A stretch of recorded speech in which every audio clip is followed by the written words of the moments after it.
হলো রহমত, কোরআন হলো রহমত। আমাদের দুনিয়ার চুম্বক লোহা টানে, আর কোরআন হলো এমন এক চুম্বক যেই চুম্বক আল্লাহ পাকের রহমত টানে। ঘরের মধ্যে যদি কোরআন তিলাওয়াত হয়, ঘরের মধ্যে রহমত নাজিল হয়। যেই সমাজে মাদ্রাসা থাকে এই সমাজে রহমত নাজিল হয়। যেই সমাজে উলামায়ে কেরামের কদর থাকে এই সমাজে রহমত নাজিল হয়। আলেম উলামার কদর, মাদ্রাসার কদর যারা করে এই সমাজে আল্লাহ রহমত নাজিল করে। এক যুগের মানুষগুলির ঘরে ঘরে রহমত ছিল, কারণ ঘরে ঘরে তখন কোরআনের তিলাওয়াত হতো। হুজুররা পানি ফোড়া দিলে পরে ডাইরেক্ট অ্যাকশন ছিল। এখনের যুগে পানি ফোড়ায় কাম হয় না, তাবিজ ফোড়ায় কাম হয় না। হুজুরের কোনো দোষ না, দোষটা হলো ঘরের। যেই ঘরে কোরআন তেলাওয়াত হয় এই ঘরে রহমতের দরজা খোলা থাকে।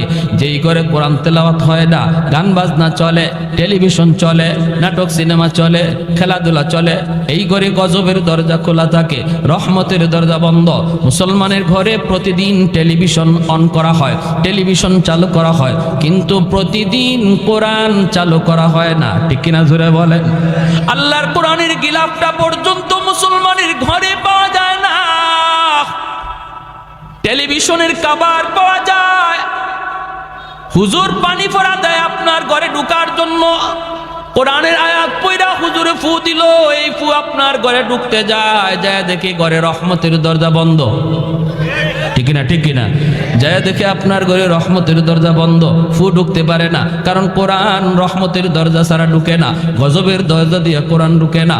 ওই যুগে ডাইরেক্ট অ্যাকশন ছিল, কারণ মুসলমানের ঘরে রহমতের দরজা খোলা ছিল। বর্তমান যুগে রহমতের দরজা আমরা বন্ধ রাখছি, গজবের দরজা খোলা রাখছি। হুজুর কোরআন পড়ে ফু দেয়, কিন্তু ফুতে অ্যাকশন হয় না। ভাইরা, আল্লাহর কালামের মধ্যে কি পরিমাণ অ্যাকশন! আমাদের সিলেটের নুরুদ্দিন ঘরপুরি রহমতুল্লাহি আলাইহি বহুত বড় আল্লাহর একজন ওলি ছিলেন। শনি মঙ্গলবারে হুজুরে পানি ফোড়া দিতেন, পানিতে ফু দিতেন, মানুষ বোতল নিয়ে আসতো পানি ফোড়া নেওয়ার জন্য। হাজার হাজার মানুষের লাইন ধরতো পানি ফোড়া নেওয়ার জন্য। হুজুরে পানি ফোড়া কেমন করে সবাই দিবেন? হুজুরে কাম করতেন কি কাম? এক কাম করতেন কি আজীব কাম। উনি মাদ্রাসার সামনে বিশাল বড় একটা পুকুর, এই পুকুরের মাঝে ফু দিয়া হুজুর চলে যাইতেন। বুঝছেন অবস্থা? পুকুরে ফু দিয়া হুজুরে বলতেন পানি নাও। পুকুর থেকে মানুষ পানি নিত, পানিতে কাম হয়ে যাইত। লন্ডন থেকে হুজুরের এক ভক্ত আসছে, হুজুরের ভক্ত, কঠিন ভক্ত। কয় হুজুর, আমি লন্ডন থেকে আপনার পাগল হয়ে আইছি, হুজুর একটু পানি ভরার লাগি। হুজুরে কয় পুকুরও ফু দিছি। কয় হুজুর, পুকুরের এক কোনায় ফু দিছেন, আর এক কোনায় ফু গেল কেমনে? হুজুর কয় গেল কেমনে তোমার বুঝে আসে না? কয় হুজুর, আমার একই নয় না। হুজুর একই নয়, কিন্তু ইতমিনানে কলব হয় না। হুজুর, এই যে আমি একটু জগ লই আইছি, এই জগটার মধ্যে একটু ফু দেন, আমার খাস ভাবে একটা ফু দেন। হুজুর কয় তুমি খাস ভাবে ফু নিবা? ঠিক আছে, জগ ভালো করে ধরো। হুজুরে কন না সুবহানাল্লাহ। কাচের জগ, কাচের জগ। আমাদের উস্তাদরা পাশে ছিলেন, যারা নিজের চোখে দেখছেন। হুজুর বলতেছেন জগ দুই হাতে ধরো, দুই হাতে ধরো, ভালো করে ধরো, আমি ফু দিতেছি। এই লোক কাচের জগটা এভাবে ধরছে, আর আল্লাহর ওলি আস্তে যায় খালি পানিতে ফু দিছেন। ফু দেওয়া মাত্রই কাচের জগ টাস টাস করে কাচগুলা ভাঙ্গিয়া পানি মাটিতে পড়ে গেছে, চুরমার হয়ে গেছে কাচের জগ। আল্লাহর কোরআনের আসর আসেনি না নাই? জোরে বলেন। ওয়ানুনাজ্জিলু মিনাল কুরআনি মা হুয়া শিফাউন ওয়া রাহমা ওয়া রাহমাতুল লিল মুমিনিন। ফখরে বাঙ্গাল রহমাতুল্লাহি আলাইহি এক নাস্তিকে কয়, ট্রেনে দেখা, কয় হুজুর, সাধারণ মানুষে আর কত দুকা দিবেন? বেঈমানে কয়, কয় কিরকম? কই যে মানুষ খুব বিশ্বাস করে আয় হুজুর একটা ফু দেন, ফু দেন, আর আপনি কি একটা বাতাস দিলেন, এই বাতাস দিয়া মানুষে আর কত দুকা দিবেন? আল্লাহর ওলি বলে, বাতাসে যে কিছু আছে তুমি বুঝো না? কয় না, ওই যে আমিও তো ফু দিলাম। কই কি হইল? আল্লাহর ওলি বলে, ফুতে কি হয় তুমি বুঝো না? কয় না, বুঝি না। বুঝাইবেন? হুজুর কয় বুঝাইতেছি তো। ফুতে কি হয় বুঝো না? কয় না, বুঝি না। কয় বাতাসে কি হয় বুঝো না? কয় না, বুঝি না। আল্লাহর ওলি কয়, তুমি বুঝবা কেমনে? তুমি তো যারর সন্তান, তোমার বাপের ঠিক নাই। শয়তান থাকে ওই মাদ্রাসার ছাত্রের লগে। একটা ছাত্ররে যদি মাদ্রাসার একটা ছাত্রকে এই লাইন থেকে শয়তানে সরাইতে পারে, তাহলে শয়তানের জীবনের সকল শয়তানির শ্রেষ্ঠ শয়তানি এটা, ঠিক কিনা? শ্রেষ্ঠ শয়তানি। এজন্য টাইম দেয় শয়তানি খুব বেশি মাদ্রাসার ছাত্রদের পিছনে। স্কুলের ছাত্রের পিছনে তো চাবি দিয়েই ছেড়ে দিছে, আর টাইম দেওয়া লাগে না, টাইম দেয় মাদ্রাসার ছাত্রের পিছনে। কোন রকম তার এই লাইন থেকে সরানো যায় কিনা। আমরা যখন বিশেষ করে হিফজের ছাত্ররা, বিশেষ করে হিফজখানার ছাত্র, এরা একদম একদম বেহালত অবস্থা। আমরা তো হিফজে পড়ছি না, জামাতে পড়ছি। যখনই মাদ্রাসার নামাজের টাইম হতো, হিফজের ছাত্ররা মসজিদে আসতো, তখন আমরা জামাতের ছাত্ররা ওদেরকে সাইড দিতাম আর বলতাম ইয়াজুজ মাজুজ আসতেছে। কারে ঘুষি দিব, কারে কোন দিকে ফালাইব লাথি দিয়া, কোন গাছের ডাল ছিঁড়বো, এটা হিসাব নাই। কারণ এতক্ষণ পর্যন্ত আসিল একটা বন্দির ভিতরে, পারছে না, শয়তানে আঙ্গুল দিয়েও পারছে না, কারণ হুজুরে বেদ সামনে। আর এখন একটু সুযোগ পাইছে, এজন্য আসতেছে, এজন্য আসতেছে। একদিন আমি সিলেট এক মাদ্রাসায় পড়ি, যখন ওই পিছনে নামাজে দাঁড়াইছে আর হিফজের ছাত্ররা পিছনে কিলাকিলি ঘুষাঘুষি শুরু করে দিছে। মাদ্রাসার একজন খুব শুভাকাঙ্ক্ষী একজন মুরব্বী মানুষ, হাজি সাহেব, মাদ্রাসার পাশেই, মাদ্রাসার দিকে খেয়াল করে, মাশাআল্লাহ খুব ভালো, কিন্তু উনি দোষ ধরে বেশি বেশি, মাদ্রাসার ছাত্রদের ভুল বেশি ধরে, উস্তাদদেরকে বলে। তো ওনারে দেখলে আমরা ভয় পাইতাম, একদম সোজা হয়ে দাঁড়াই থাকতাম। উনিও মসজিদে নামাজে, আমরাও নামাজে, পিছনে ধুমধাম শুরু হয়েছে কিলাকিলি ঘুষাঘুষি। মামা শেষ হওয়ার পর আমি মনে মনে ভাবতেছি, আল্লাহ আজকে হাজি সাহেব যে কি কয় আল্লাহ জানে, আল্লাহ জানে। নামাজটা শেষ হয়েছে, পরে হাজি সাহেব দাঁড়াই গেছে, হুজুর। মসজিদ নীরব। সিলেটি ভাষা বুঝেননি আপনারা? কিছু কিছু বুঝেন, বুঝছেন? অতানি ভুয়া ফান্ডে হিকাইন, তেল লাগলে তেল দেই, ডাউল লাগলে ডাউল দেই, চাউল লাগলে চাউল দেই, আর ফুয়াইতে যে কিতা শুরু করেন, খাইয়া তেল বানায় না। যা চাই না আপনারা, আমরা তো তাই দেই। আর এই তেল খাইয়া বলে পিছনে নামাজে কিলাকিলি ঘুষাঘুষি করে। নাজিম সাহেব হুজুর দাঁড়াইছে, নাজিম হাজি সাহেব বন বন বন, হাজি সাহেব কি হয়েছে? ও মা, তুমি কি হইছে? নামাজ নামাজ পড়তাম পারছি না, ফুয়াইন্তের কিলাকিলি আর ঘুষাঘুষির ঠেলায়। হুজুরে কয়, হাজি সাহেব হনুকাতে হনুকা ফুয়া ফানে পিছনে ঘুষাঘুষি কইরে তো আমার আপনার নামাজ পড়ার সুযোগ করে দিছে। অতা খেতাম আপনি বলে যে অত তো শয়তান আইবার লইছিল আমার আপনার দ্বারো, আইয়া আমারে আপনারে কিলাকিলি লাগাইতো, ফুয়া ফানে পিছনে শয়তানরে আটকায় রাখছে, নইলে তো আমি আপনি কিলাকিলি লাগাই দিতাম। কই ওতা হাদিস তো হুজুর আগে শুনছি না, তে তো বালা, তে তো বালা, তে তো ফুয়াইনতে বালা কাম করছো। বুড়া মানুষ, আমি কি কিলঘুষি লইতে পারতাম নি? এই অবস্থা। এজন্য বলি, ছোট ছোট বাচ্চারা একটু এদিক সেদিক নড়াচড়া হরকত করব, এগুলা মায়ার দৃষ্টিতে দেখবেন, মায়ার দৃষ্টিতে। কারণ এরা জেনতেন কোনো মানুষ না, আল্লাহর পছন্দকৃত, আল্লাহর বাছাইকৃত, আল্লাহ বাছাই করে আনছেন। এই সিনার মধ্যে আল্লাহর কালাম আমানত থাকবে। মায়া করে ডাক দিবেন, বাবা এদিকে আসো, নেসাবজি এদিকে আসো, মুন্সি সাহেব এদিকে আসো, নাম ধরেও না। আমাদের সিলেটের নুরুদ্দিন ঘরপুরি রহমতুল্লাহি আলাইহি বহুত বড় আল্লাহর একজন ওয়ালি ছিলেন।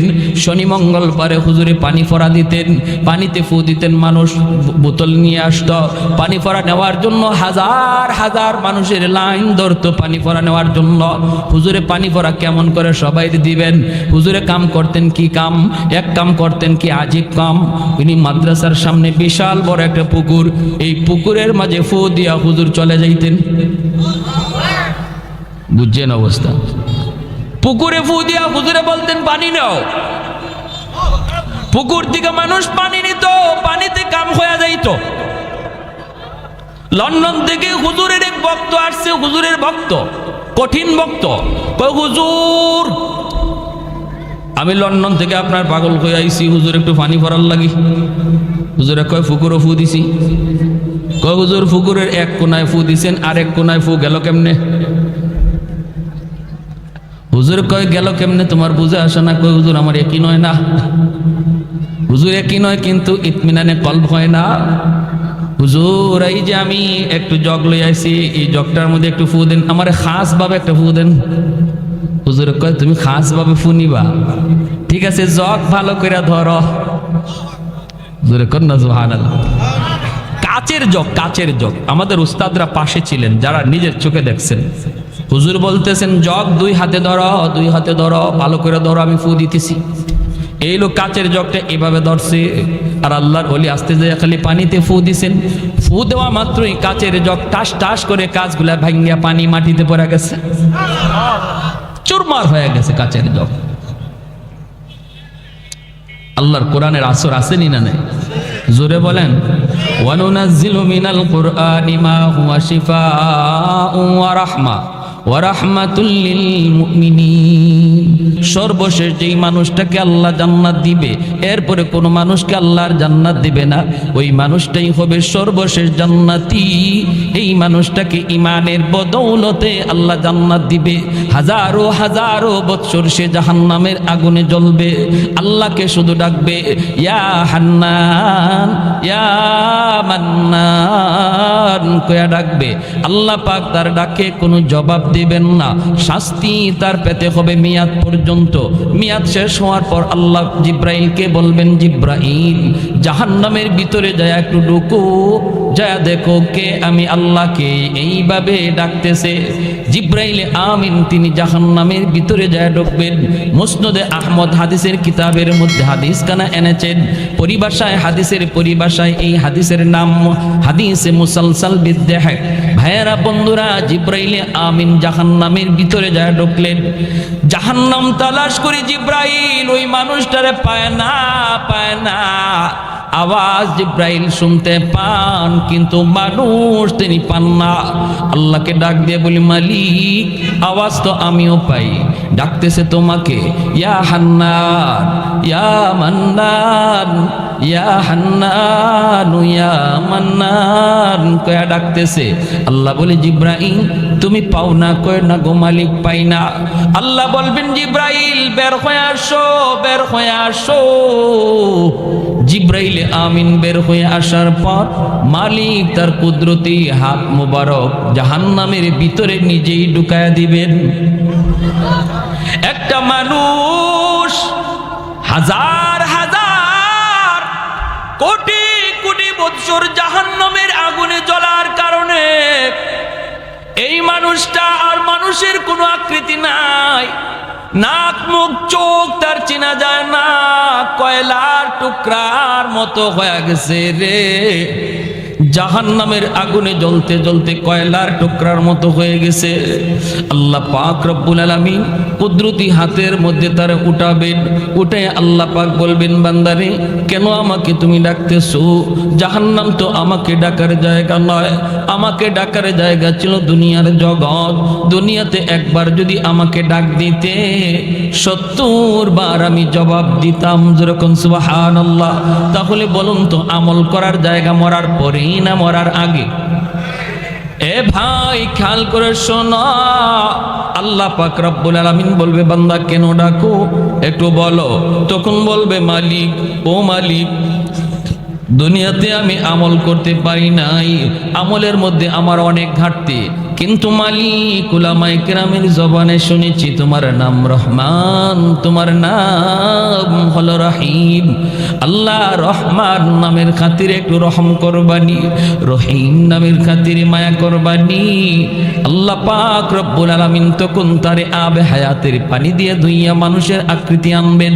রব্বুল আলামিন বলবে, একটু দয়া করার কথা বলছো, করব কি চাও তুমি বলো। কয়, আল্লাহ আমাকে তুমি জাহান্নামের নিচে ফেলায় রাখছো, দয়া করে যদি একটু উপরে উঠাইতা, একটু যদি তুমি জাহান্নামের উপরে দরজার কাছে রেখে দিতা গো। ও মালিক তুমি তো পারো, তোমার নাম রহমান। আল্লাহ পাক রব্বুল আলামিন তখন বলবে, বান্দা ঠিক আছে আমি তোমার উপরে রহম করলাম, কথা আমি রাখলাম, কিন্তু ওয়াদা করো, ওয়াদা করো এরপরে আর তুমি কিছু চাইবা না। কই না গো মালিক, আমি আর কিছু চাইবো না। জাহান্নামের দরজার পাশে এনে আল্লাহ তারে রেখে দিবেন। কিছুক্ষণ পরে আবার আল্লাহকে ডাক শুরু করবে, ইয়া হান্নান ইয়া মান্নান কয়া আবার ডাক শুরু করলো। বান্দা কি হয়েছে, আবার কেন ডাক দিয়েছো? কইব মালিক আমাকে যেই জায়গায় তুমি রেখে দিয়েছো এই জায়গাটা জাহান্নামের দরজার পাশ। আল্লাহ তুমি আমারে যেইখানে রাখছো এটা জাহান্নামের দরজার পাশ। এই জায়গাটা যেমন দরজার পাশ ওই জায়গাটাও দরজার পাশ। আল্লাহ তুমি যদি আমাকে দয়া করে এই পাশে না রেখে ওই পাশে রেখে দিতা। তোমার নাম তো রহমান, তোমার নাম তো রহিম। বলুন তো আপনারা বুঝে থাকলে বলুন, দরজার এই পাশ ওই পাশ বেশ কম আসেনি না নাই? আরো জোরে। এই পাশ হলো জাহান্নামের ভিতর, আর সে এখন যে পাশে যাইতে চায় এটা জাহান্নামের বাহির। সেই কথা কয় না আল্লাহ আমারে জাহান্নামের বাহিরে দিয়া দেও, এই কথা কয় না। না কয়ে বুদ্ধি করে কয় আল্লাহ আমারে যেখানে রাখছো এটা তো দরজার পাশ, তো এই পাশে না রেখে আমার ওই পাশে রেখে দাও। আল্লাহ পাক রব্বুল আলামিন তখন বলবে বান্দা তুই না ওয়াদা করেছিলি আর কিছু চাইবি না? কয় মালিক আমি তোমার দয়ার কাঙ্গাল, আমি তোমার মায়ার কাঙ্গাল। আল্লাহ তুমি তো দয়া করলে কারো কাছে তোমার জবাব দেওয়া লাগবে না। রব্বুল আলামিন তখন বলবে বান্দারে ঠিক আছে তোর কথা আমি রাখলাম, দরজার ওই পাশেই রেখে দিলাম, কিন্তু ওই পাশটা তো জাহান্নামের বাহির। বুদ্ধি করে তুই কথা বলছো নে, আমি তোর কথা রাখলাম, কিন্তু ওয়াদা কর এরপরে আর কিছু চাইবা না। এরপরে আর কিছু?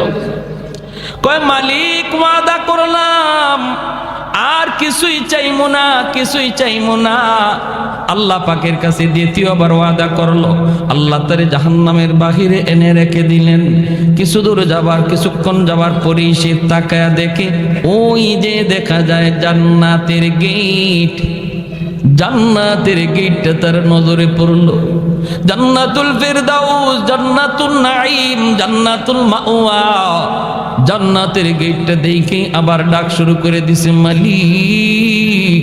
আল্লাহ পাক তখন কইব বান্দারে কেন আবার ডাক দিলি? কয় মালিক আমারে তুমি যেই জায়গায় রাখছো এই জায়গাটা জাহান্নামের ভিতরেও না, জান্নাতের ভিতরেও না। আল্লাহ আমাকে যেখানে রাখছো এখানে রাখা যে কথা জান্নাতের গেটের পাশে রাখা এক কথা ওই। বুঝে আসছে আপনাদের? আমি বলি না আমাকে জান্নাত দিয়া দাও, গেটের পাশে একটু রেখে দাও, এখানে রাখা আর ওখানে রাখা এক কথা। আল্লাহ পাক রব্বুল আলামিন কয় বান্দা আমিও তো বুঝি এক কথা ওই, কিন্তু তুই না ওয়াদা করেছিলি এরপরে আর কিছু চাইবি না। তখনই কই মালিক আমি তোমার দয়ার কাঙ্গাল, আমি তোমার মায়ার ভিখারি। আল্লাহ বলেন বান্দা নে এই কথাও আমি রাখলাম, তোর জান্নাতের গেটের পাশেই রাখলাম, তবে ওয়াদা কর এরপরে আর কিছু চাইবি না। কই মালিক আর কি চাওয়ার আছে? এত দূর পর্যন্ত আইছি এটাই শুকরিয়া, এর বেশি আর কেমনে চাইমু? আমার পুঞ্জি নাই, আমার তো মূলধন নাই। আল্লাহ বললেন ঠিক আছে ইয়াদ রাখিস, জান্নাতের গেটের পাশে এনে যখন আল্লাহ রেখে দিলেন এই পাশে জান্নাতের ভিতরটা দেখার জন্য পাগল একটু ছিদ্র তালাশ করে, ছিদ্র দিয়া জান্নাতের ভিতরটা একটু দেখবে। আল্লাহ পাক রব্বুল আলামিনের মানসা হলো তারে আল্লাহ পাক জান্নাতের ভিতর দেখাবে। এরে যুবক আজকে কোন নেশায় পড়ে তুমি এত পাগল হইছো? কোন পাগলে তোমারে পাইছে? কোন শান্তির আশায় তুমি দৌড়াইতেছো? কোন মজা পাইয়া বেঈমানদের ষড়যন্ত্রে পা দিয়ে দিছো? জান্নাতের যেই শান্তি আর নিয়ামত আর আনন্দ আল্লাহ পাক জান্নাতের গেট অল্প এক পলকের জন্য আল্লাহ গেটটা একটু ফাঁক করে দিবে তার এক নজর দেখার জন্য। সুবহানাল্লাহ জোরে কোন।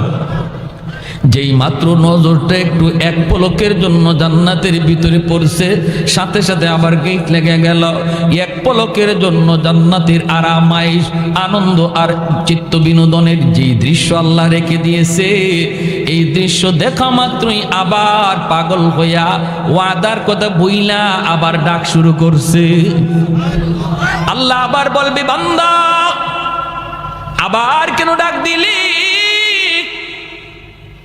তখনই কয় আল্লাহ আমারে কি দেখাইছো তুমি? এতদিন দেখি নাই, ভালোই তো ছিলাম, দেখে তো পাগল হয়ে গেলাম। আল্লাহ কি রাখছো তুমি জান্নাতের ভিতরে? আদাতুল ইবাদিয়াস সালিহিন মা লা আইনুন রাআত ওয়ালা উযুনুন সামিআত ওয়ালা খাতারা আলা কলবি বাশার। আল্লাহ নিজে বলেন জান্নাতের ভিতরে এমন আরাম আয়েশ আমি আল্লাহ রেখে দিয়েছি, তোমাদের চোখ কোনোদিন এমন আরামায়েশ দেখে নাই, কান কোনোদিন এমন আনন্দ আরামায়েশের কথা শুনে নাই, এমনকি তোমাদের অন্তর কোনোদিন কল্পনাও করতে পারে নাই। এত আনন্দ এত আরাম আমি জান্নাতে রেখে দিয়েছি রে বান্দা। ভাইয়েরা বন্ধুরা, এই দৃশ্যটা দেখা মাত্রই সে পাগল হয়ে আবার ডাক দিবে। আল্লাহ পাক রব্বুল আলামিন বলবে, বান্দা কি হয়েছে বল?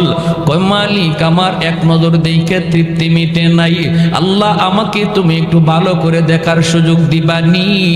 আমি শুধু জান্নাতের ভিতরে ঢুকবো দেখার জন্য, দেখি আবার দৌড় দিয়া বের হয়ে আসবো। আমি জান্নাতে থাকবো না, কারণ থাকার মতো আমার কাছে কোনো মূলধন নাই, পুঁজি নাই, আমার তো জীবনে নেক আমল কম। আল্লাহ আমি তো আমল করতে পারি নাই, কিন্তু অন্তরের মধ্যে ঈমান রয়েছে। নবী বলেন, লা ইয়াদখুলুন নারা আহাদুন ফি কলবিহি মিসকালু হাববাতি খারদালিম মিন ঈমান। ঈমানের সরিষা পরিমাণ দানাও যার অন্তরে থাকবে, আল্লাহ তারও চিরকাল জাহান্নামে জ্বালাবে না। জোরে কোন সুবহানাল্লাহ। আল্লাহ পাক রব্বুল আলামিন কইব, বান্দা এবার তুই নিজে বল কতবার তুই ওয়াদা করলি আর কতবার ভাঙলি রে? তখনও কইব, মালিক আমি তোমার দয়ার কাঙ্গাল, আমি তোমার মায়ার কাঙ্গাল। আল্লাহ পাক তখনও তার উপরে দয়া করবে। কেন দয়া করবে না? কারণ আল্লাহর মানসাই হলো তারে জান্নাত দেওয়া, সর্বশেষ জান্নাতি। এরপরে কোন লোককে আল্লাহ আর জান্নাতে দিবে না, সেই সর্বশেষ জান্নাতের দরজা আল্লাহ সিলগানা মারবে, আর কোনো মানুষ জান্নাতে ঢুকতে পারবে না। এই মানুষটার আল্লাহ বলবে, যা দিলাম তোরে জান্নাত দেখার, কিন্তু সময় কত দূর, আল্লাহ ঢুকমু আর বের হয়ে আসবে।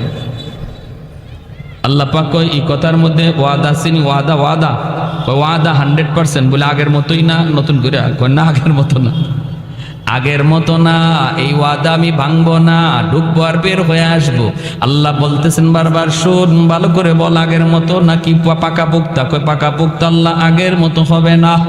এইবার আল্লাহ পাক বললেন, ঠিক আছে ঢুকবি আর বের হয়ে আসবি, দেরি করবি না। যেই মাত্র আল্লাহ পাক জান্নাতের গেটটা একটু খুলে দিবেন তার জান্নাত দেখার জন্য, মায়ার নবী হাদিস শরীফের ভিতরে বলেন, এই লোকটা তখন 16ই ডিসেম্বরে দৌড় প্রতিযোগিতায় যেমন বাচ্চারা দৌড় দেয়, কোমর একদম শক্ত কইরা সেও এরকম প্রস্তুতি নিবে দৌড় দেওয়ার জন্য। গেটটা খোলা মাত্র এমন একটা দৌড় দিছে, আর পিছনের দিকে আর ফিরে তাকায় না, শুধু ভিতরে ঢুকে দেখা দেখি বন্ধ, খালি ভিতরে ঢুকি। ওর মনে ইচ্ছা হইল আগে ভিতরে ঢুকি, বের হতে যেন সময় লাগে, দেখমু পরে, আগে ভিতরে ঢুকি, যদি আল্লাহ বের হ বাইরে বার সময় খালি দেখমু। এমন দৌড়, আর পিছনে তাকায় না। আল্লাহ পাক দিছে ধমক, এই বান্দা থাম। ধমক খাইয়ে থামছে। আল্লাহ পাক কয়, কি রে, এটাই ওয়াদা ছিল? এটাই কি তোমার সাথে কথা ছিল? বের হও। যখনই আল্লাহ বলছে বের হও, তখনই মাথাটা নিচের দিকে দিয়া অনুতপ্ত হইয়া অনুশোচনার সাথে কই, মালিক তুমি আমাকে বুঝি জান্নাত থেকে বের করে দিবা? আল্লাহ পাক কয়, আমি কেন বের করব? তুই তো নিজেই বললি জান্নাতে ঢুকবি আর বের হয়ে আসবি। কোন মালিক, তুমি যদি আমাকে জান্নাত থেকে বের করে দাও গো, তাহলে তোমার ওয়াদা ভাঙ্গা হবে। আল্লাহরে কয়, কথা বুঝছেন? আমারে যদি এখন তুমি জান্নাত থেকে বের করে দেও, তোমার ওয়াদা ভাঙ্গা হবে। আল্লাহ পাক কয়, কইলি কি তুই? আমি তোর সাথে কখন ওয়াদা করলাম? এতক্ষণ পর্যন্ত শুধু ওয়াদা করলি তুই আর ভাঙলেও তুই, এখন আমি তোর সাথে কখন ওয়াদা করলাম? কয় মালিক, আমার সাথে ওয়াদা করো নাই, কিন্তু মুমিনদের সাথে কোরআনে ওয়াদা করেছো। আমি উলামায়ে কেরামের জবানে শুনছি, আল্লাহ তুমি যারে একবার জান্নাত দাও, এই জান্নাত থেকে আর তুমি বের করো না, এটা তোমার ওয়াদা নি। আল্লাহ পাক কই হয় এটা তো আমার ওয়াদা ঠিকই আছে। কই যদি ওয়াদা ঠিক থাকে আমি তো কোনো না কোনো সুরতে বুদ্ধি করে হোক আর চালাকি করে হোক ঢুকে গেছি। আমি তো জান্নাতে ঢুকে পড়েছি, বুদ্ধি করে হোক আর চালাকি করে হোক জান্নাতে ঢুকে পড়েছি। এখন যদি তুমি আমাকে বের করে দেও তোমার ওয়াদা খেলাফি হয়। রব্বুল আলামিন তখন কুদরতি মুস্কি হাসলেন। সুবহানাল্লাহ, জোরে কর, আর একটু জোরে কর না সুবহানাল্লাহ। আল্লাহ কুদরতি মুস্কি হাসা কই বান্দারে চালাকিটা তো কম করলি না। মনে হয় বাঙালি, চালাকিটা তো কম করলি না। হ্যাঁ, সব খবর না রাখলো এক খবর রাখছো, আমার ওয়াদার খবর, ঠিক কিনা? ঠিক আছে, তুমি যা শুনেছো ঠিক শুনেছো, ঠিক শুনেছো। ওই জায়গাটার মধ্যে আল্লাহ হাসছেন। জিব্রাইল আমিন যখন নবীরে এই হাদিস শুনাইতেছেন তো আল্লাহ নবী এখানে হেরি চালাকি শুনে আল্লাহ নবীও হাসে দিছেন, জিব্রাইল আমিন হাসে দিছেন। তা আল্লাহ নবী জিজ্ঞেস করতেছে, নবী সাহাবীদেরকে শুনাইতেছেন, সাহাবায়ে কেরাম এখানে হাসে দিছেন। সাহাবায়ে কেরাম আল্লাহ নবীরে জিজ্ঞেস করে নবীকে হাসলেন কেন? নবীকে আমি হাসছি কেন এটা কি বলবো? জিব্রাইল আমারে শোনায় আর হাসে। জিব্রাইল হাসছে। আমি জিব্রাইলকে জিজ্ঞেস করেছিলাম, ভাই জিব্রাইল আপনি হাসলেন কেন? জিব্রাইল কয়, নবীকে আমি হাসবো না, আল্লাহ নিজেই হাসে দিছে। এর কথা শুনে আল্লাহ নিজেই হাসে দিছে। এজন্য এই হাদিস আমাদেরকে আমাদের উস্তাদরা পড়াইছেন, আমিও আপনাদেরকে শুনাইলাম। এই জায়গাতে আইসা সবারই একটু মুচকি হাসি বের হয়। আর এই হাসিটা এমন এক সুন্নত, সাহাবায়ে কেরামের সুন্নত, নবীর সুন্নত, জিব্রাইলের সুন্নত, আল্লাহর সুন্নত। সুবহানাল্লাহ। কিয়ামত পর্যন্ত আমার নবীর এই হাসিটা জারি থাকবে। এজন্য হাদিসের পরিভাষায় এই হাদিসটাকে হাদিসে মুসালসাল বিদ্দেহেক বলা হয়। এজন্য বলছিলাম হাসি আনন্দ ইসলামে আছে, নবীজিও কৌতুক করেছেন। এরপরে ঘটনাটা কি হয়েছে তার সাথে আমি পরে বলতেছি, শুধু একটু কথা বলে নেই। নবীজি একবার সাহাবায়ে কেরামদেরকে নিয়ে এরকম ভাবে গুল হয়ে বসছেন, আর নবী বলতেছেন, সাহাবীরা শোনো, খেজুর তো মাঝখানে আছে, খেজুর খাবা ভালো কথা, কিন্তু ফাঁকে আমার কিছু কথা শুনো, দিনই আলোচনা, খেজুরও খাও দিনের কথাও শুনো। সাহাবায়ে কেরাম গুল হইয়া বসছেন, নবীজির পাশেই বসছেন নবীজির দামান, আমাদের সিলেটি ভাষায় কয় দামান, আপনারা বলেন মেয়ের জামাই, ঠিক না? জামাতা কিনি কে? হযরত আলী রাদিয়াল্লাহু তাআলা আনহু। চার খলিফার মধ্যে প্রথম দুই খলিফা নবীর কি হন? শ্বশুর। জিগাও নে, খেলোয়াড়ের নাম যুবকরা সবার আগে কইব, কিন্তু এই জিনিসের খবর নাই। চার খলিফা, প্রথম দুই খলিফা নবীর কি হন? শ্বশুর। পরের দুই খলিফা জামাই, হযরত ওসমান গনি আর হযরত আলী রাদিয়াল্লাহু তাআলা আনহু। এই দুজন হলেন নবীজির মেয়ের জামাই। আর আবু বকর সিদ্দিক আর হযরত ওমর রাদিয়াল্লাহু তাআলা আনহুমা তারা হলেন নবীজির শ্বশুর। তো আলী রাদিয়াল্লাহু তাআলা আনহু নবীজির মেয়ের জামাই, অর্থাৎ খাতুনে জান্নাত ফাতেমা রাদিয়াল্লাহু তাআলা আনহাকে নবী আলীর কাছে বিয়ে দিয়েছিলেন, এই হিসাবে জামাই। আবার আরেক সম্পর্কে চাচাতো ভাই। তো পাশে বসা নবীজির, খেজুর খাওয়া চলছে, নবীজি দ্বীনের আলোচনা করতেছেন, সবাই আলোচনা শুনতেছে আর খেজুর খাইতেছে। খেজুর খাওয়া শেষ, আলোচনাও শেষ। এইবার নবী বলেন, শোনো, অনেক আলোচনা হলো, মাঝখানে একটা খেজুরের স্তূপ, এটাও শেষ। খাওয়াও চলছে, আলোচনা হইছে, এখন বোঝা দরকার কে কি পরিমাণ খেজুর খাইল, একটু বোঝা লাগবে। সাহাবায়ে কেরাম বলে, নবী গো কেমন করে বুঝবো? খেজুর তো ফেটে গেছে, কার ফেটে কদ্দুর ঢুকছে এটা বুঝবো কেমনে? নবী কই, বোঝার সুরত আছে, যার সামনে যেই পরিমাণ বিচি বোঝা যাবে সে ওই পরিমাণ খাইছে, ঠিক না? সবাই যার যার উরের দিকে তাকাইছেন, দেখেন না বিচি মিল মতোই আছে, যা খাইছেন তাই আছে।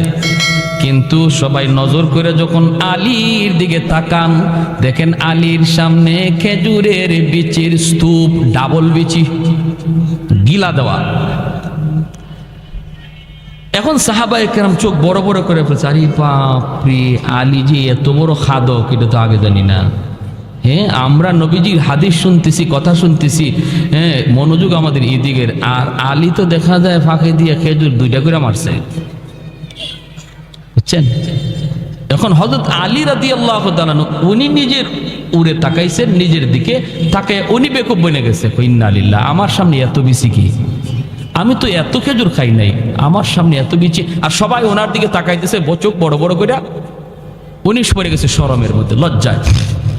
কিছু মানুষ আছে দেখবেন, আপনি যত কথাই কন, কথা কইবেন আপনি কন, কিন্তু হের খানা বন্ধ নাই, ঠিক না? আর কিছু মানুষ আছে কথা কওয়ার সময় যদি, খানা খাওয়ার সময় যদি কথা কয়, হ্যাঁ হাতে খানা প্লেটের মধ্যে হাত রেখে বয়ে থাকে, খাইতেই পারে না। আর মাশাআল্লাহ কেউ আছে মেশিন চলছে, তুমি যত গল্পই করো মেশিন চলবো, ঠিক কিনা?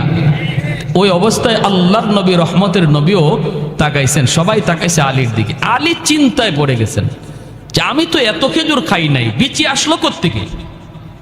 হঠাৎ করে তাকাইছেন শ্বশুরের দিকে, নবীজি পাশেই বসা, দেখেন আল্লাহর নবীর সামনে খেজুরের বিচি একটাও নাই,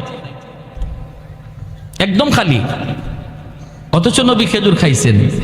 আলী কেমন বুদ্ধিমান ছিলেন, আলী তো টের পেয়ে গেছেন যে আচ্ছা আমার শ্বশুর তো এখানে আমার একটা লজ্জায় পালাইছেন, শরম দেওয়ার চাইছেন। শ্বশুরে খেজুর খাইছেন ঠিক, আর গোপনে গোপনে বিচি রাখছেন আমার সামনে।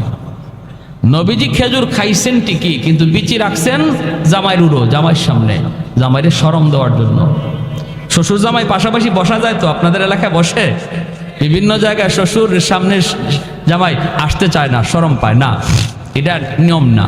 শ্বশুরের কাছে বসে গল্প করা যায়, শ্বশুরের কাছে বসা যায়, হারাম জায়গায় বসা যায় না। শালির সামনে বসবেন না, এটা হারাম। হ্যাঁ, এটা হারাম, এটা হারাম। যতই আপনার চাচতলি চাচি শাশুড়ি হোক, তার সাথে পর্দা করা ফরজ, সামনে যাওয়া হারাম। শ্বশুরের কাছে বসেন। আল্লাহর নবীর দিকে যখন হযরত আলী তাকাইছেন, দেখেন কোনো বিচি নেই। এই শুনেন এবার আলীর কথাটা। নবী বলতেছেন, যার সামনে যেই পরিমাণ বিচি আছে বোঝা যাবে সে ওই পরিমাণ খাদক, আর এত পরিমাণ খাওরা, এমন খাইতো চিনে। হযরত আলী বলেন, ইয়া রাসূলুল্লাহ, আমার একটা কথা আছে। কি কথা? যার সামনে যেই পরিমাণ বিচি আছে বোঝা গেল এই পরিমাণ খাইছে, এটা ভালো কথা, কিন্তু যিনি খেজুরের সাথে বিচি সহ খাইছে ইনি কত বড় খাওরা। বুঝছেন কেমন হয়েছে? আমরা তো বিচি রাখছি, কিন্তু আমাদের মাঝে এমনও কেউ আছে যিনি বিচি সহ খাইলিছে। আল্লাহর নবী মুস্কি হাইসা বলেন, আলী ঠিকই তুমি, আনা মদিনাতুল ইলমি ওয়া আলিয়ুন বাবুহা, আমি ইলমের শহর আর আমার আলী হলো শহরের দরওয়াজা। যেরকম সুবহানাল্লাহ, আল্লাহু আকবার। এজন্য বলতেছিলাম বিনোদনের অনুমোদন ইসলামে আছে, তবে সেটা গান বাজায়া নয়, নারী পুরুষের ডলাডলি করে নয়। আজকে 16ই ডিসেম্বর বাংলাদেশের একটা স্বাধীনতা দিবস, হ্যাঁ আনন্দ করেন, মজাক করেন, হ্যাঁ করেন, একটু আনন্দ হবেই তো স্বাধীনতা। তাই বইলে কি এটা ওই মহিলাদেরকে নিয়ে রাস্তায় ঘুরতে হবে আর রাস্তায় ডেস্ক স্টেপ বাজাইয়া গান বাজাইয়া আনন্দ করতে হবে? এর তো কোনো অনুমতি শরীয়তে নাই, ঠিক কিনা? আমার আনন্দ, বিনোদন, হাসি সব কিছু একটা লিমিটের ভিতরে থাকবে, ইসলামের গণ্ডির ভিতরে। গণ্ডির ভিতরে থাকতে আপনি বিনোদন করেন, আনন্দ করেন, শরীয়তে এলাও, কিন্তু গণ্ডির বাহিরেই যাবেন এটার কোনো এলাও না, ঠিক কিনা? যখনই এই লোকটা কইছে আল্লাহ তুমি ওয়াদা ভঙ্গ করবা, আল্লাহ বলছে ঠিক আছে, আমার ওয়াদার খবর তুমি জানছো, কথা ঠিক, আমার ওয়াদা, যাও আমি তোমার জান্নাত দিয়েই দিলাম। জোরে কোন সুবহান। ভাইয়ের আমার, তাহলে এই জায়েজ না জায়েজ, হালাল হারামের কথাগুলি, শরীয়তের বিধিবিধানগুলি আজকে আমাদের যুব সমাজ জানে না। তাদেরকে জানানো প্রয়োজন, কাছে টানা প্রয়োজন, দিল থেকে মহব্বত করে কাছে আনা প্রয়োজন। বাবা যুবক, বুঝাইলে অনেক যুবকই বুঝে, আলহামদুলিল্লাহ, কোন ঠিক কিনা? অনেক যুবকের পরিবর্তন এসেছে, অনেক যুবকের পরিবর্তন। ফোন দেয় আমাদেরকে, হুজুর আমার জীবন চেঞ্জ হয়ে গেছে, হুজুর আমি আমার পথ বদলায় ফেলছি, আলহামদুলিল্লাহ হুজুর আপনার ওই বয়ানে, আপনার ওই বয়ানে হুজুর আমি অনেক পরিবর্তন। কত যুবক মসজিদে আসে, হুজুর আমার দাড়ি ছিল না, দাড়ি রাখছি, হুজুর আমার মাথায় টুপি ছিল না, টুপি রাখছি। দিল থেকে কথাগুলি বললে আলহামদুলিল্লাহ সমাজের যুব সমাজ এখনো তারা প্রস্তুত কথা নেওয়ার জন্য। এজন্য আমি কথাগুলি বললাম, যুবক আল্লাহর দোহাই আমার জীবনের প্রতিটা কাজ যেন শরীয়তের গণ্ডির ভিতরে হয়। আর এই কথাগুলি আমি তখনই জানবো যখন উলামায়ে কেরামের সাথে চলবো, যখন মাদ্রাসা আসা যাওয়া করব, আলেম উলামা আসতেছেন শুনছি, সাথে সাথে সেখানে যেয়ে বসবো। যখনই আমার অন্তরে তলব থাকবে, অন্তরে নেওয়ার ইচ্ছা থাকবে, তখন আল্লাহ আমাকে হেদায়েত দান করে দিবে। তাহলে আমি কি বললাম ভাইরা? জামিয়া আরাবিয়া মদিনাতুল উলুম খারাকান্দি মাদ্রাসা আমার আল্লাহর ভাষায়, ওয়া নুনাজ্জিলু মিনাল কুরআনি মা হুয়া শিফাউন ওয়া রাহমাতুল লিল মুমিনিন। আল্লাহ পাকের ভাষায় এই মাদ্রাসা হলো আপনাদের সমাজের জন্য রহমত। যেরকম সুবহানাল্লাহ। কোরআন হলো রহমত, কোরআন হলো রহমত। আমাদের দুনিয়ার চুম্বক আর কোরআন হলো এমন এক চুম্বক, যেই চুম্বক আল্লাহ পাকের রহমত টানে। ঘরের মধ্যে যদি কোরআন তিলাওয়াত হয়, ঘরের মধ্যে রহমত নাজিল হয়। যেই সমাজে মাদ্রাসা থাকে, এই সমাজে রহমত নাজিল হয়। যেই সমাজে উলামায়ে কেরামের কদর থাকে, এই সমাজে রহমত নাজিল হয়। আলেম উলামার কদর, মাদ্রাসার কদর যারা করে, এই সমাজে আল্লাহ রহমত নাজিল করে। এক যুগের মানুষগুলির ঘরে ঘরে রহমত ছিল, কারণ ঘরে ঘরে তখন কোরআনের তিলাওয়াত হতো। হুজুররা পানি ফোড়া দিলে পরে ডাইরেক্ট অ্যাকশন ছিল। এখনের যুগে পানি ফোড়ায় কাম হয় না, তাবিজ ফোড়ায় কাম হয় না। হুজুরের কোনো দোষ না, দোষটা হলো ঘরের। যেই ঘরে কোরআন তেলাওয়াত হয়, এই ঘরে রহমতের দরজা খোলা থাকে। যেই ঘরে কোরআন তেলাওয়াত হয় না, গান বাজনা চলে, টেলিভিশন চলে, নাটক সিনেমা চলে, খেলাধুলা চলে, এই ঘরে গজবের দরজা খোলা থাকে, রহমতের দরজা বন্ধ। মুসলমানের ঘরে প্রতিদিন টেলিভিশন অন করা হয়, টেলিভিশন চালু করা হয়, কিন্তু প্রতিদিন কোরআন চালু করা হয় না। ঠিক কিনা জোরে বলেন? আল্লাহর কোরআনের গিলাফটা পর্যন্ত মুসলমানের ঘরে পাওয়া যায় না। টেলিভিশনের কাবার পাওয়া যায়। হুজুর পানি ফোড়া দেয় আপনার ঘরে ঢুকার জন্য, কোরআনের আয়াত পড়া হুজুরে ফু দিল, এই ফু আপনার ঘরে ঢুকতে যায়, যায় দেখে ঘরে রহমতের দরজা বন্ধ। ঠিক না? ঠিক কিনা? যায় দেখে আপনার ঘরে রহমতের দরজা বন্ধ, ফু ঢুকতে পারে না, কারণ কোরআন রহমতের দরজা ছাড়া ঢুকে না, গজবের দরজা দিয়ে কোরআন ঢুকে না। ওই যুগে ডাইরেক্ট অ্যাকশন ছিল, কারণ মুসলমানের ঘরে রহমতের দরজা খোলা ছিল। বর্তমান যুগে রহমতের দরজা আমরা বন্ধ রাখছি, গজবের দরজা খোলা রাখছি। হুজুর কোরআন পড়ে ফু দেয়, কিন্তু ফুতে অ্যাকশন হয় না। ভাইরা, আল্লাহর কালামের মধ্যে কি পরিমাণ অ্যাকশন! আমাদের সিলেটের নুরুদ্দিন ঘরপুরি রহমতুল্লাহি আলাইহি বহুত বড় আল্লাহর একজন ওলি ছিলেন। শনি মঙ্গলবারে হুজুরে পানি ফোড়া দিতেন, পানিতে ফু দিতেন, মানুষ বোতল নিয়ে আসতো পানি ফোড়া নেওয়ার জন্য। হাজার হাজার মানুষের লাইন ধরতো পানি ফোড়া নেওয়ার জন্য। হুজুরে পানি ফোড়া কেমন করে সবাই দিবেন? হুজুরে কাম করতেন কি কাম? এক কাম করতেন কি আজীব কাম। উনি মাদ্রাসার সামনে বিশাল বড় একটা পুকুর, এই পুকুরের মাঝে ফু দিয়া হুজুর চলে যাইতেন। বুঝছেন অবস্থা? পুকুরে ফু দিয়া হুজুরে বলতেন পানি নাও। পুকুর থেকে মানুষ পানি নিত, পানিতে কাম হয়ে যাইত। লন্ডন থেকে হুজুরের এক ভক্ত আসছে, হুজুরের ভক্ত, কঠিন ভক্ত। কয় হুজুর, আমি লন্ডন থেকে আপনার পাগল হয়ে আইছি, হুজুর একটু পানি ভরার লাগি। হুজুরে কয় পুকুরও ফু দিছি। কয় হুজুর, পুকুরের এক কোনায় ফু দিছেন, আর এক কোনায় ফু গেল কেমনে? হুজুর কয় গেল কেমনে তোমার বুঝে আসে না? কয় হুজুর, আমার একই নয় না। হুজুর একই নয়, কিন্তু ইতমিনানে কলব হয় না। হুজুর, এই যে আমি একটু জগ লই আইছি, এই জগটার মধ্যে একটু ফু দেন, আমার খাস ভাবে একটা ফু দেন। হুজুর কয় তুমি খাস ভাবে ফু নিবা? ঠিক আছে, জগ ভালো করে ধরো। হুজুরে কন না সুবহানাল্লাহ। কাচের জগ, কাচের জগ। আমাদের উস্তাদরা পাশে ছিলেন, যারা নিজের চোখে দেখছেন। হুজুর বলতেছেন জগ দুই হাতে ধরো, দুই হাতে ধরো, ভালো করে ধরো, আমি ফু দিতেছি। এই লোক কাচের জগটা এভাবে ধরছে, আর আল্লাহর ওলি আস্তে যায় খালি পানিতে ফু দিছেন।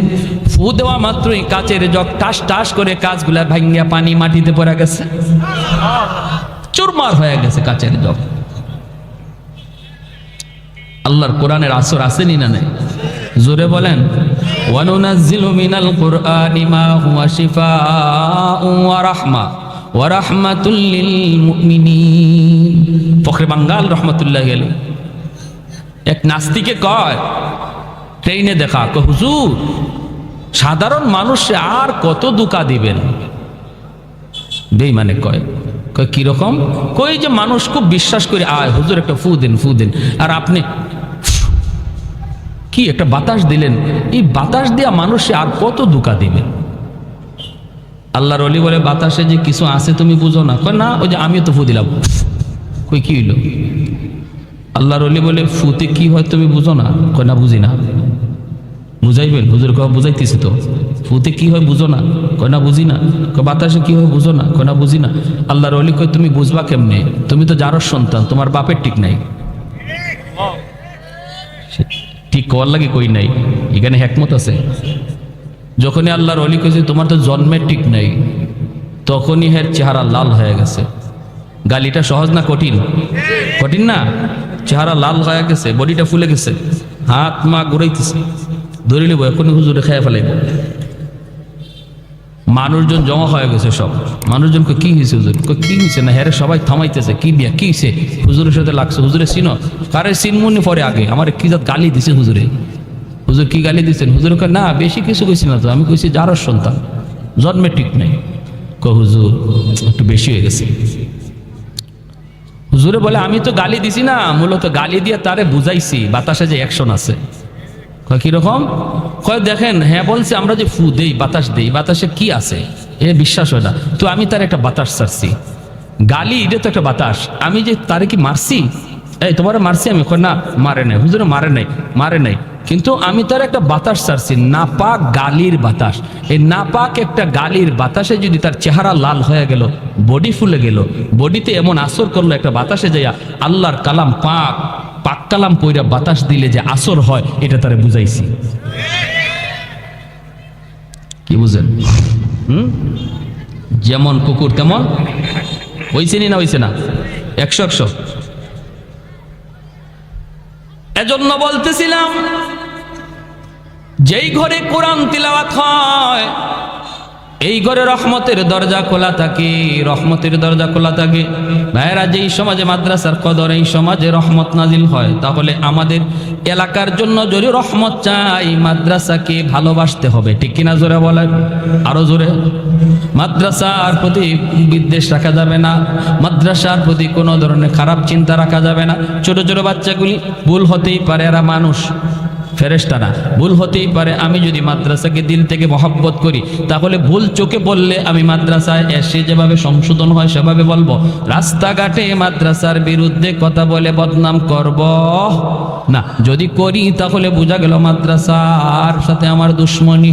আমার বদনামের কারণে যদি একজন মানুষ তার সন্তানকে মাদ্রাসা দেওয়া থেকে ফিরায় নেয়, না মাদ্রাসা দেওয়ার চিন্তা করছিলাম, দিমু না। মাদ্রাসার ছাত্র নাকি এমন করে, এই ছাত্ররা মাদ্রাসায় না আসার কারণে যে পরিমাণ দোষী তার বাপ মা, এর চেয়ে বেশি দোষী ওই সমাজের লোকটা। ঠিক কিনা? আরো জোরে।